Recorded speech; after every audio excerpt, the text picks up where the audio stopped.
వస్తుంటే జాలర్ల జీవితం, వాళ్ళ వలని పట్టుకునే విధానం, వాళ్ళు దాన్ని ఒడిచి కింద నుంచి పట్టుకుని రావడం, తెలియని వాడు మధ్యలోకి వెళ్ళి ఆ వలపైకి ఎత్తుతాడు, వాళ్ళు పెద్ద పెద్ద కేకలు వేస్తారు, ఎత్తకు ఎత్తకు నీళ్ళలోకి దూరిపోతాయని. కొన్ని కొన్ని ఎగిరి పడిపోతుంటాయి మెరుపుల్లాగా, అరే దూకేసిందిరా దూకేసిందిరా అంటుంటాడు.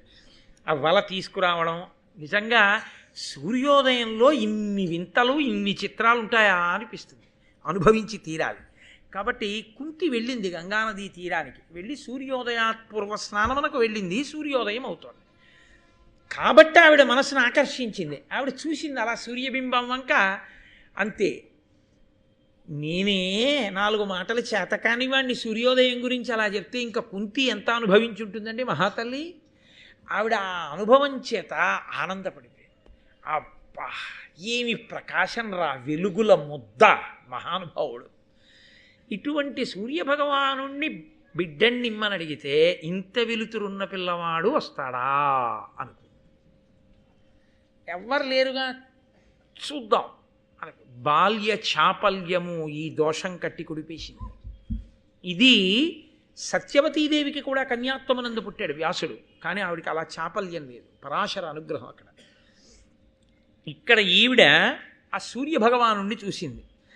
ఆ మంత్రము తనదగు హృదయమున ఆ కన్య నిలిపి ఆదిత్యున కర్ఘ్యమెత్తి నాకు ఇమ్ము ప్రియమ్మున నీయట్టి పుత్రున అంబుజమిత్ర, ఓ అంబుజమిత్ర అర్ఘ్యమిస్తూ, ఎంత వెలుతురుతో ఉన్నాడు రా మహానుభావుడని, నీలాంటి కొడుకునియ్యి అంది మంత్రం చదివి.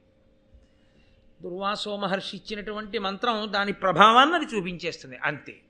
అక్కడ ఎంత వెలుతురుతో ఉన్నాడో అలా నడిచి వచ్చాడనుకోండి, కుత్తి నిలబడగలదా? నిలబడలేదు. అని కేలుముగిచి నిలచిన వనజాయత నేత్ర కడకు వచ్చెను గగనంబు నుండి కమలమిత్రుడు తన తీవ్ర కరత్వ ముడిగి తరుణద్యుతితో.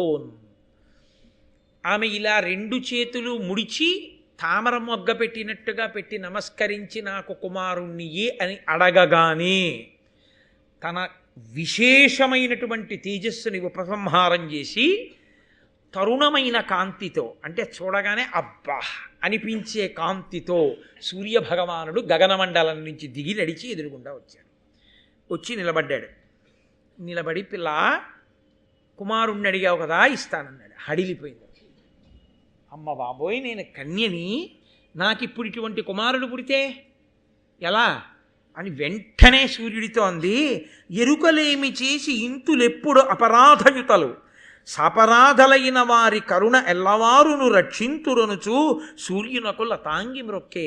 ఆడపిల్లని కదండి, తెలియక గబుక్కు నమస్కారం చేసి దుర్వాసో మహర్షి ఇచ్చారు కదా అని మంత్రం చెప్పాను. కానీ అయ్య బాబోయ్ నాది తప్పే, అలా చదవకూడదు, అలా మిమ్మల్ని పిలిచి పిల్లాన్ని మిమ్మల్ని అడగకూడదు. నేను తెలియక బాల్య చాపల్యంతో పిలిచేశాను, నీ చేసిన తప్పు మన్నించండి, నాకు వద్దు పిల్లాడు. ఎందుకని? ఆవిడికి పిల్లాడు కలగకూడదని కాదు ఆవిడ బాధ. ఇప్పుడు పిల్లాడు కలిగితే కన్యాగర్భం ఏమని తలెత్తుకు తిరుగుతుంది? ఆ పిల్లాడికి ఏది భవిష్యత్తు? కన్యాగర్భం మహాభారత యుద్ధాన్నే శాసనం చేసింది, ఆ పిల్లవాడి జీవితాన్ని నాశనం చేసింది, కుంతీదేవి యొక్క దుఃఖానికి హేతుభూతమైంది, ధర్మరాజంతటి వాడు వైక్లభ్యం పొందడానికి కారణమైంది. ఇన్నిటికి కారణం కన్యాగర్భం. అందులో సూర్యుడి పాత్ర లేదా అంటారేమో. కొన్నిటి యందు ఇద్దరి దోషం ఉందని మీరన్నా ఫలితము ఒకరి యందు మాత్రమే ఎక్కువగా అనుభవించవలసి ఉంటుంది. అది సృష్టి యందు ఉన్నటువంటి ఒక లక్షణం. కాబట్టి ఎట్టి పరిస్థితులలోనూ కూడా కన్యాగర్భము ఎంత ప్రమాదమో తెలుసుకొని ఆడపిల్ల హద్దు మీరకుండా ఉండడం ఎంత అవసరమో మహాభారతం చూపిస్తుంది. ఈ ఒక్క చాపల్యం చేత కుంతి తన జీవితం అంతా నరకయాతన పడింది. ఇక్కడతో పోయిందని మీరు అనుకుంటున్నారా? కుంతి జీవితంలో కర్ణుడు పుట్టాడు, పిల్లాడిని వదిలేసింది. అస్త్ర విద్యా ప్రదర్శనం జరుగుతుంటే కర్ణుడు కనబడ్డాడు, మూర్ఛపోయింది, చెప్పలేకపోయింది నా కొడుకని. ఇది తుట్టతుదకు ఎక్కడికి వెళ్ళిపోయిందంటే శత్రు శిబిరంలోకి వెళ్ళి కర్ణుడిని అడిగింది పాండవుల్ని చంపద్దని. ఆయన అన్నాడు, ఏమ్మా నీ కొడుకుని కానా, నన్ను చంపద్దని అడిగావంటే నేను చచ్చిపోవచ్చు కదా, సరే నీకు ఎప్పుడైనా 5గురే పాండవులు, నాతో కలిపి 5గురో అర్జునుడితో కలిపి 5గురు ఉంటారు. 4 నా కంట పడ్డా నాకు దొరికినా చంపను. ధర్మరాజుని, భీముణ్ణి, నకులుణ్ణి, సహదేవుణ్ణి విడిచిపెడతాను. అర్జునుణ్ణి మాత్రం విడిచిపెట్టాను. నన్ను నమ్ముకున్నాడు దుర్యోధనుడు. అర్జునుడి చేతిలో నేను పోయినా నీకు 5గురే పాండవులు. కాబట్టి అమ్మ 5గురు పాండవులు ఉంటారు. నీ కడుపున పుట్టిన 4గురిని చనకను అని మాటిచ్చాడు. చిట్ట చివరికి తానే మరణించాడు. అంతా యుద్ధం అయిపోయాక ఒక ఉన్నతమైన ఆసనంలో ధృతరాష్ట్రుణ్ణి, ఒక ఆసనంలో ధర్మరాజుని కూర్చోబెట్టి బ్రాహ్మణులు పేర్లు చదువుతున్నారు. ఒక్కొక్క పేరు చదివి ఎవరికి బంధువు అని అడుగుతున్నారు. తన బంధువు అయితే ధృతరాష్ట్రుడు విడిచిపెట్టాడు తిలోదకాల్ని, తన బంధువు అయితే ధర్మరాజు విడిచిపెట్టాడు. కర్ణుడు అన్నాడు, నా బంధువు కాడన్నాడు ధృతరాష్ట్రుడు. నా బంధువు కాడన్నాడు అర్జునుడు. ఆఖరికి చచ్చిపోయి తిలోదకాలు లేవని అప్పుడు ఏడిచింది కుంతి. వాడు నా కొడుకే, కన్యాగర్భం, చెప్పుకోలేకపోయానండి. ధర్మరాజు అన్నాడు, ఈ మాట ముందు చెప్పి ఉంటే ఆయన కూడా పాండురాజు కొడుకు కిందే వస్తాడు. ఎందుకంటే తన భార్య వివాహపూర్వము జనించి ఉంటే భర్తకి కొడుకు అయిపోతాడు, కన్యాపుత్రుడు. నీకు కొడుకైనందుకు, నాకు అన్నగారైనందుకు అమ్మ నీ రాజ్యం తీసుకోను, కర్ణుడి సింహాసనం మీద కూర్చోపెట్టేవాడిని. నువ్వు చెప్పక దాచడం వల్ల అన్నగారు చచ్చిపోయాడు. అన్నం చంపేసిన పాపం వచ్చింది నాకు. పాపం రావడం కాదు, తెలియదు ధర్మరాజుకి, కానీ అన్నయ్యని చంపేశాం. ఆడదాని నోటిలో నువ్వు గింజ నానినంతసేపు కూడా నిజము దాగకుండుగాక. ఇన్ని కష్టాలు పడ్డ కుంతి చివరికి ఏం పొందింది? ధర్మరాజు వల్ల శాపం పొందింది. కన్యాగర్భం కట్టి కుడుపుతుంది సుమా. ఒక్క చిన్న పొరపాటు, ఇంకొకటి పర్వాలేదు, కన్యాగర్భము అత్యంత ప్రమాదకరము. అందుకే ఇది చెప్పిన జాతికి మనం వారసులం, కానీ పెళ్లి కాకముందు వ్యాలంటైన్స్ డే చేసుకునేటటువంటి సంస్కృతికి మనం వారసులం కాం. కాబట్టి ఇది పిల్లలకి నేర్పమని చెప్పాం, కానీ వ్యాలంటైన్స్ డే పెద్దవాళ్లే నేర్పి తర్వాత వచ్చేదానికి దిక్కుమాలిన ఏడుపులు ఏడవమని మన భారతం మనకి నేర్పలేదు. కాబట్టి కుంతి పరివేదన చెంది ఏను మంత్రశక్తి ఎరుగక కోరితి అన్య ఇదియు కొరగాదు నాకు గర్భమైన నా తల్లిదండ్రులు చుట్టములను నన్ను చూచి నగరే. అయ్యో నాకు తెలీదు, మంత్రశక్తి అంటే ఏమిటో కూడా నాకు తెలియక దుర్వాసో మహర్షి ఇచ్చారు కదా అని చదివేశాను. ఇప్పుడు నాకు గర్భమైతే, నేను గర్భిణినై ఇంటికెడితే నా తల్లిదండ్రులు నవ్వరు, నా బంధువులు నవ్వరు, నేను నలుగురిలో నవ్వుల పాలైపోను. అందుకుని నాకు పిల్లవాడొద్దు. ఇప్పుడు వేడుకుంటోంది పిల్లలొద్దని. ఈ వేడుకుంటున్న స్థితిలో ఆయన అన్నాడు, సూర్యభగవానుడు, మాకు ఒక నియమం ఉంది. ఇప్పుడు మంత్రజపం చేసి నువ్వు నన్ను పిలిచినప్పుడు నేను కనపడితే నిన్ను అనుగ్రహించి తీరవలసిందే. అది మా నియమం. అలా పోన్లే అమ్మా అని నేను వెళ్ళిపోకూడదు, అది కుదరదు అలాగా. కాబట్టి నీకు బిడ్డని ఇస్తాను. కానీ నీకేమిటి భయం? ఇప్పుడు తెలిసాక నిజమే మంత్రజపం చేశావు. గర్భిణివైతే కదా నువ్వు బెంగ పెట్టుకుంటున్నావు. సద్యగర్భమునందు బిడ్డని ఇస్తాను. ఇక్కడే కుమారుడు లభిస్తాడు నీకు. కానీ నీ కన్యాత్వమునకు కూడా భంగపాటు రాదు. కాబట్టి నువ్వు వేరొకరిని వివాహం చేసుకున్న తర్వాత నీకు దోషం ఏమీ సంక్రమించదు. నీ కన్యాత్వం అలాగే ఉంటుంది. ఉండేటట్టుగా నీకు సద్యగర్భంలో బిడ్డని ఇస్తాను. అంతవరకు నేను నీకు ఉపకారం చేయగలను తప్ప, నువ్వు ఒకసారి మంత్రం చదివేసిన తర్వాత, నేను వచ్చేసిన తర్వాత, దర్శనం ఇచ్చేసిన తర్వాత ఇంకా ఇప్పుడు ఆ మంత్ర ఫలితాన్ని ఇవ్వద్దు అంటే మాత్రం ఇవ్వకుండా ఆపగలగడం మంత్రాధిష్టాన దేవతగా నా పరిధిలో లేని విషయం. ఇల్లు అంటుకుపోయిన తర్వాత అయ్యయ్యో ఇంకెప్పుడు స్టవ్ అలా వెలిగించనండి, మంట ఆరిపోంటే ఆరుతుందా? కాలిపోతున్న చూర ఆర్పుకోవాలంతే తప్ప కుదరదు. కొన్ని పరిణామములు అలా ఉంటాయి అంతే. కాబట్టి సద్యగర్భంలో కుమారుణ్ణి ఇస్తానన్నాడు. ఎటువంటి వాడు పుట్టాడో తెలుసా అండి? ఇది కన్యాగర్భం కాకపోయి ఉంటే కర్ణుడి సింహాసనం మీద కూర్చుని యావత్ భూమండలాన్ని పరిపాలించవలసిన వాడు. అంతటి తేజోవంతుడు, మహాభారతం మొత్తం మీద అంతటి తేజోవంతుడై సహజంగా పుట్టుకతో అలా పుట్టాడు. సాక్షాత్తు సూర్యనారాయణుని యొక్క కుమారుడు. కానీ ఇందులోనే మళ్ళీ ఒక రహస్యం. ఇలా పుట్టేటట్టు ఎందుకు చేయాలండి దేవతలు? ఇలా పుడితే తప్ప ఈయన దుర్యోధనుడి వైపుకి వెళ్ళడు. ఈయన దుర్యోధనుడి వైపుకి వెడితే తప్ప అర్జునుడిని చంపేవాడిని నా దగ్గర ఉన్నాడని దుర్యోధనుడు నమ్మడం. దుర్యోధనుడు నమ్మితే తప్ప యుద్ధానికి రాడు. యుద్ధానికి వస్తే తప్ప దుర్యోధనుడితో వచ్చినటువంటి శత్రువులు, ధర్మాన్ని పాడు చేసే వాళ్ళందరూ పాండవుల చేతిలో చావరు. కాబట్టి యుద్ధానికి వచ్చేట్టు చేయాలంటే కర్ణుడు అటువైపు ఉండేటట్టు చేయాలి. అది దైవశక్తి. కానీ భూత భవిష్యత్ వర్తమాన కాలములు ఎరిగిన దుర్వాసో మహర్షి అందుకని ఆవిడికి ఆ ఉపదేశం చేశాడు. అది ఫలించి ఇప్పుడు సలలితమైన పుట్టు కవచంబు నిసర్గజమైన కుండలంబుల యుగళంబు నొప్పగా సుపుత్రుడు కర్ణుడు పుట్టే సూర్యమండలమొక భూతలంబున బెగడంబై దీప్తి సహస్రకంబుతో వెలుగడునా నిజద్యుతి సవిస్తరలీల వెలుంగుచుండగన్.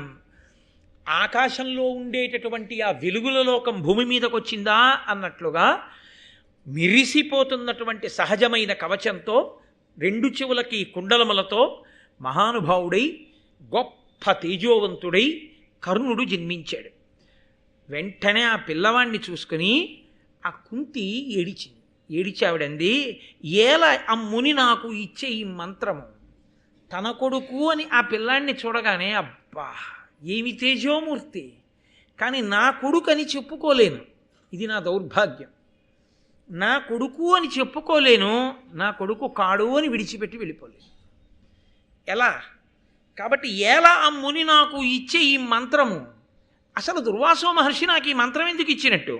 ఈ మంత్రశక్తియే ఎరుంగంగా వేడి ఏల పుత్రకు కోరి ఎంతయు భక్తి నిన్ను తలంచి ప్రీతి ఇనుడును నాకు నేల సద్యోగర్భమిచ్చే కుమారుడేల అప్పుడు ఉదయించే ఇంకెట్టు ఈ లోక పరివాదమే నుడిగింతు ఇంతకు ఇంతయు నెరుగరే జనులు అని ఆవిడంది.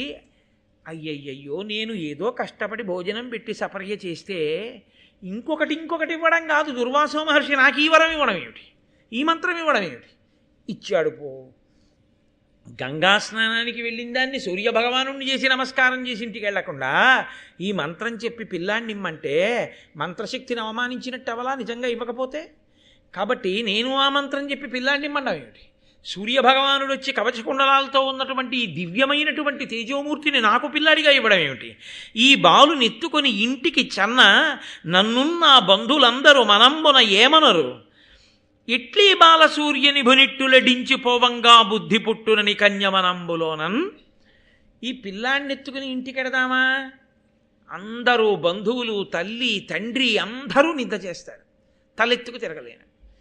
ఈ పిల్లాన్ని ఇక్కడ విడిచిపెట్టి వెళ్ళిపోదామా? వీడు నా కొడుకు అన్న భావన కలగగానే నేను వీడిని విడిచిపెట్టి వెళ్ళలేకపోతున్నాను. ఎలా? ఇప్పుడు పెద్ద సంకటంలో పడిపోయాను, తెల్లవారిపోతోంది. ప్రజలు గంగానది ఒడ్డుకు వస్తారు పనుల మీద. ఏ బట్టలు తుక్కునే వాళ్ళు ఉంటారు, స్నానం చేసేవాళ్ళు ఉంటారు, నీళ్లు పట్టుకెళ్ళే వాళ్ళు ఉంటారు. ఈ విషయం తెలిస్తే ఇంకేమైనా ఉందా అని హడిలిపోతుంటే మళ్ళీ సూర్యభగవానుడు ఆదుకున్నాడు. రత్నములు బంగారము పెట్టబడినటువంటి ఒక మందసాన్ని, ఒక అందమైనటువంటి పెట్టె సూర్యభగవానుడు ఆ నది మీద వచ్చేటట్టుగా చేశాడు. ఆ నది మీద పెట్టె వచ్చింది. కుంతి విడిచిపెట్టలేక ఎవరైనా చూసేస్తారేమోనన్న తొందరలో ఇంకొక్క మాట చూసి కూడా ముద్దు పెట్టుకోలేక ఆ పిల్లవాడిని రత్నాలతో బంగారంతో ఉన్నటువంటి ఆ పెట్టెలో పెట్టి మూత పెట్టి గంగానదీ ప్రవాహంలో విడిచిపెట్టి ఇంటికి వెళ్ళిపోయాడు. విడిచిపెట్టడం అంటే పెట్టెలో విడిచిపెట్టి వెళ్ళిపోయింది, కానీ ఆవిడ మనసులో ఈ ఘాటు ఉండిపోయిందా లేదా? ఏమై ఉంటాడో అంతటి తేజోమూర్తి, నా కొడుకు ఎక్కడ పెరుగుతున్నాడో అన్న బాధ ఉండిపోయింది. ఇప్పుడు ఈ బాధ ఎలా తీరుతుంది? ఇన్ని గుణాల ఉన్న కుంతి ఒక గొప్ప వ్యక్తికి భార్య అయి ఈ మాట ఇలాంటి ఇబ్బంది లేకుండా భర్త వలన ఓ కొడుకునికి అందనుకోండి, అమ్మయ్య అప్పుడు కొడుకును వదిలేసుకున్నాను, ఇప్పుడు ఓ కొడుకు పుట్టాడని సంతోషంగా పిల్లాన్ని ఎత్తుకుని ఆడుకుని ఆ విషయాన్ని మర్చిపోతుంది. ఒక భర్త యొక్క అనునయం చేత మర్చిపోతుంది కదండి. అందుకని ఆవిడ ఖేదంతో ఇంటికి వెళ్ళిపోయింది. ఈ పెట్టె ఘనభుజుండు రాధయను దాని పతి ఒక్క సూతుడరుదించి చూచి రత్నపుంజ భరితమైన మంజసలోనున్న కొడుకు దానితోన కొనుచు వచ్చి. సూతుడు అంటే రథాన్ని నడిపేటటువంటి వాడు. ఆయన ఎందుకో ఆ నది ఒడ్డుకు వచ్చాడు. ఆ నీటి మీద వెళ్ళిపోతుంది ఆ పెట్టె. లోపల పడుకున్నటువంటి కర్ణుడి తేజస్సు చేత బంగారము రత్నముల చేత ఆ పెట్టె కాంతులను వెదజల్లుతోంది. ఆ పెట్టెని చూసి ఆశ్చర్యపోయి అతను ఆ నదిలోకి వెళ్ళి ఆ పెట్టెని తీసుకొచ్చి పెట్టె మూత తీసి చూస్తే లోపల బంగారు రత్నాలు పిల్లవాడు కనబడ్డారు. తన భార్యకు రాధకు ఇచ్చిన అదియును గరము సంతసిల్లి కుమారుంగని చన్నులు సేపి ముదంబున వినిచెను సుహృదులెట్టి పుణ్యమో అనగన్. ఆ తల్లి ఆ రాధ అనబడేటటువంటిది ఈ సూతుని యొక్క భార్య. ఆయన ఈ పెట్టెలో దొరికినటువంటి పిల్లాన్ని పట్టుకెళ్ళి తన భార్య అయిన రాధ చేతికిచ్చాడు. ఆవిడ ఆ పిల్లవాడిని తీసుకుని, ఎంత సంతోషమో, నా అదృష్టం, నాకు ఇలాంటి పిల్లాడు పుట్టాడు, సహజ కవచ కుండలాలతో ఉన్న పిల్లవాడు నాకు దొరికాడు, దొరికి ఆ కారణం చేత నాకు పుట్టిన పిల్లవాడితో సమానమయ్యాడని పొంగిపోయి మాతృత్వం పెళ్ళుపుకగా ఆమె ఆ పిల్లవాడికి స్తన్యమిచ్చి పెంచి పెద్ద చేసి పోషిస్తోంది. కాబట్టి కర్ణుడు పుట్టినది కుంతికి, పెరుగుతున్నది సూతపుత్రుడిగా పెరుగుతున్నాడు అక్కడ. ఆ కుంతీదేవి ఎన్ని గొప్ప గుణములతో కూడినదంటే, ఎదుకుల విమల పయోనిధి సుధాకర రేఖ, కమనీయ కాంతి నిలయ, అనవరతాన్నదానాభితర్పిత ముని విప్ర జనాశ్రీ పవిత్రమూర్తి, వినయాభిమాన వివేక సౌజన్యాది సదమల గుణరత్న జన్మభూమి, పరమ పతివ్రతాభరణాభిశోభిత, దామరసేక్షణ, దాల్మియందు పృథివి పోనిలదాని, పృథ అను కన్యక, అధిక వీరుడై స్వయంవరమునబడసి, పరనరేంద్ర పరిభావి పాండు భూపరుడు, పేర్మితో వివాహమయ్యే. ఆ కుంతీదేవి ఆ పాలసముద్రంలో పుట్టినటువంటి చంద్రుడు ఎటువంటి వాడో ఆమె అంత అందమైనటువంటిది, గొప్ప కాంతి కలిగినది, నిత్యము అతిథులకు అన్నం పెట్టడంలో చాలా సంతోషమును పొందేటటువంటి వ్యక్తి, ఎందరో బ్రాహ్మణుల చేత ప్రతిరోజు ఆశీర్వచనములు పొందిన తల్లి, వినయము, అభిమానము, వివేకము, సౌజన్యము మొదలైనటువంటి గొప్ప గుణములు కలిగినటువంటిది, పరమ పాతివ్రత్యము కలిగినటువంటిది, తామర రేకులు ఎలా ఉంటాయో అటువంటి కన్నులు కలిగినటువంటిది, ఓర్పు యందు భూదేవి లాంటిది, ప్రధానబడేటటువంటి ఈ కుంతిని స్వయంవరంలో పాండురాజు గారు గెలుచుకుని తనకి భార్యగా చేసుకున్నాడు. కాబట్టి ఇప్పుడు కుంతి మనస్సుకి కలిగినటువంటి గాయము కొంత ఉపశాంతి పొందినది. ఎందుకని? మహానుభావుడైనటువంటి పాండురాజుకి భార్య అయింది. ఆయనే సామాన్యుడు కాడు. పాండురాజు ఇటువంటి వాడు అన్నది మీరు ఇందాకనే విన్నారు. వేదాంగములు చదువుకున్నవాడు, శాస్త్రములు చదువుకున్నవాడు, ధర్మములు తెలుసున్నవాడు, గుణములకు నిలయమైనటువంటి వాడు, కత్తి, ధనస్సు, ఈటే మొదలైనటువంటి పట్టుకోవడంలో నిపుణుడైన వాడు, ఏనుగుల్ని గుర్రాల్ని లొంగ తీసుకుని అధిరోహించి తిరగగలిగినటువంటి వాడు, పెద్ద పొడుగైన శరీరం ఉన్నవాడు, పెద్ద పెద్ద బాహువులున్నవాడు, గొప్ప కాంతి కలిగినటువంటి వాడు, మత్సలేని తెల్లని ఆ మంచు ఎలా ఉంటుందో అటువంటి కాంతి కలిగినటువంటి వాడు, ఇటువంటి వాడు నా వంశంలో పుట్టాడు, ఎంత గొప్ప కీర్తి తీసుకొస్తాడో అని గాంగేయుడైన భీష్ముని యొక్క ఆనందమునకు కారణమైన వాడు. అటువంటి పాండురాజుకు భార్య కావడం చేత ఆవిడ ఎంతో సంతోషాన్ని పొందింది. కానీ కష్టము, సుఖము, సంతోషము, వెంటనే పరివేదన, ఇవి ఎలా ఉంటాయో చూడండి. ఇన్ని గుణములు కలిగింది, ఇంత అందగత్తే భార్య అయి ఉంటే, పాండురాజు గారి భార్యని నేనయ్యున్నాను అన్న సంతోషం దేనివల్ల ఉంటుందండి? నా అందం చేత భర్తకి తృప్తి, నా గుణముల చేత భర్తకి తృప్తి, నా పాతివ్రత్యం చేత భర్తకి తృప్తి. కాబట్టి నా భర్తకి ఇంకొక ఆడదాని మీద మనసు ఉండదు. నేను ఇంత గొప్ప స్థితిని పొందానన్ననాడు కదా ఆడదానికి ఎప్పుడూ తృప్తి. ఆడది అలమటించిపోయేది ఎప్పుడంటే, తన ఎందేదో లేదన్న భావనతో భర్త గాడి తప్పిపోయాడు అనుకోండి, అరే నా వలన ఏదో లోపం జరిగిందని నా భర్త నాకు కాకుండా వేరొక స్త్రీకి వశుడవుతున్నాడని భార్య ఏడవాలి. కుంతి దగ్గర ఏది లేదని పాండురాజు గారు ఇంకో ఆడదాన్ని కోరుకోవాలి ఇప్పుడు? అలా కోరుకుంటే కుంతి మనసుకి గాయం మళ్ళీ తగిలినట్టే కదా. మీరు ఆ కోణంలో ఆలోచించండి. ఆయన దక్షిణ నాయకత్వాన్ని పక్కన పెట్టండి, కానీ ఆయన మద్రరాజ కుమార్తె అయినటువంటి మాద్రి, శల్యుని యొక్క చెల్లెల్ని నేను వివాహం చేసుకుంటాను అని భీష్ముని యొక్క అనుమతి చేసుకుని కుంతి ఉండగానే మాద్రిని చేపట్టాడు.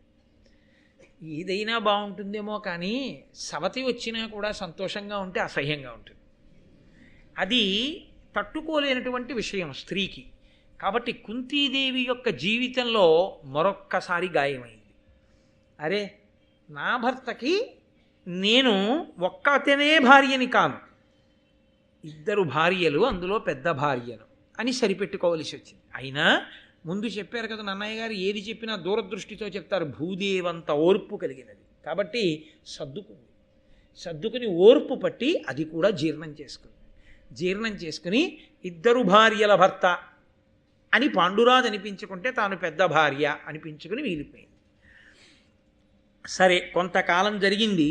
పాండురాజు గారు అతుల ప్రతాపలీలాయుతుడై ప్రాగ్దక్షిణాపరోత్తర దిగ్భూపతుల నిజ శాసన వశీకృతులంగావించి తనదు కీర్తి విలుంగన్ 4 దిక్కులను గెలిచి భూపతులందరినీ కూడా గెలిచి గొప్పగా ఆయన జైత్రయాత్ర చేసి అనేకమైనటువంటి ధనరాశుల్ని తీసుకొచ్చాడు. ఇన్ని తీసుకొచ్చినా పాండురాజు యొక్క గొప్పతనం అంతా ఎక్కడుందో తెలుసా అండి? అన్నగారికి చెప్పకుండా ఏ పని చేయడు. అన్నగారిని గౌరవించకుండా కళ్ళు లేని వాడివి నీకేమొచ్చని తోలనాడడం. నిజానికి ధృతరాష్ట్రుడు తాను ఒక తండ్రి బిడ్డలేమో కానీ ఒక తల్లి బిడ్డలు కారు. ఈయన అంబాలిక కొడుకు, ఆయన అంబిక కొడుకు. ఆయనకి కళ్ళు లేకపోయినా ముందు పుట్టిన ఆయన పెద్దరికానికి మర్యాదనిస్తాడు. ప్రతిదానికి ధృతరాష్ట్రుని యొక్క అనుమతి తీసుకుంటాడు.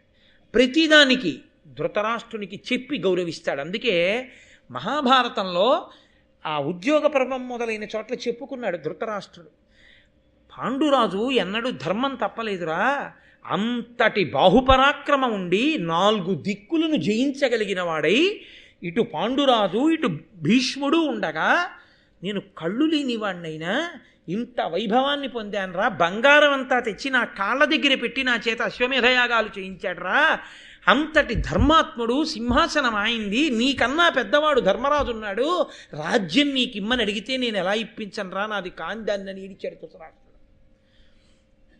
అంత గొప్పవాడు పాండురాజు, గుణనిధి, మహానుభావుడు.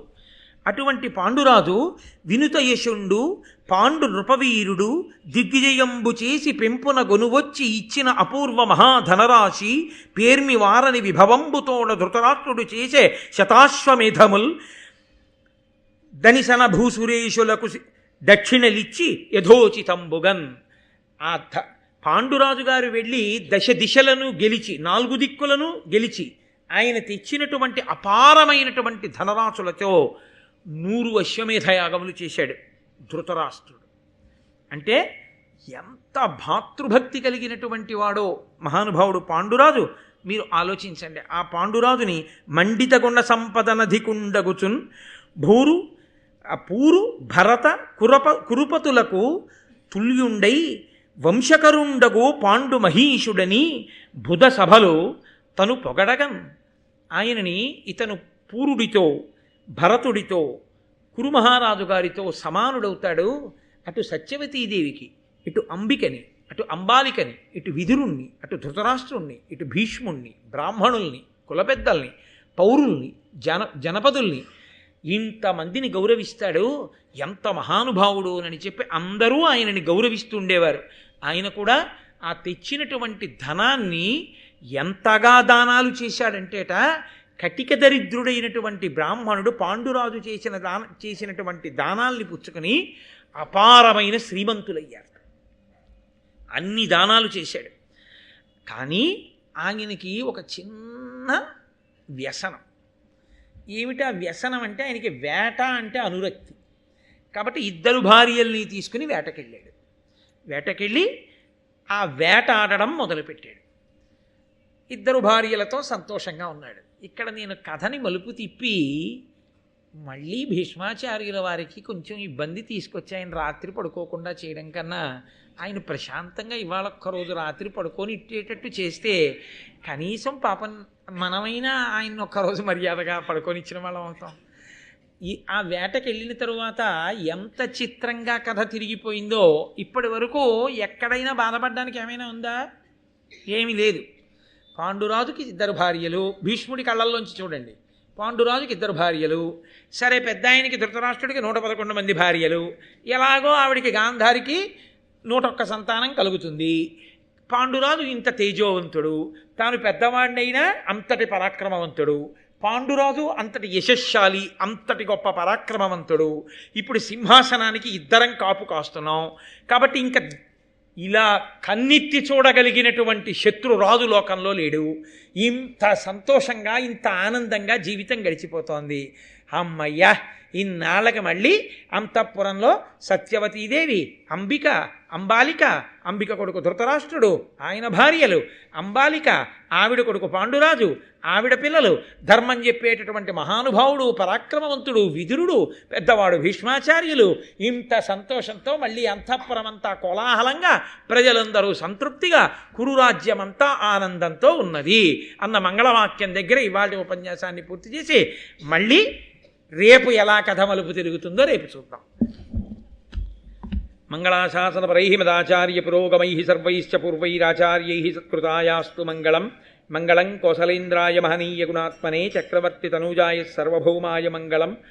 ఉమాకాంతాయ కాంతాయ కామితార్థప్రదాయినే శ్రీగిరీశాయ దేవాయ మలినాథాయ మంగళం. కరచరణకృతం వా కర్మవాక్కాయజం వా శ్రవణనైజం వా మానసం వాపరాధం విహితం వా సర్వమేత్తక్షమస్వా శివ శివ కరుణాబ్ధే శ్రీ మహాదేవ శంభో. సర్వం శ్రీ ఉమామహేశ్వర పరబ్రహ్మార్పణమస్తు. స్వస్తి.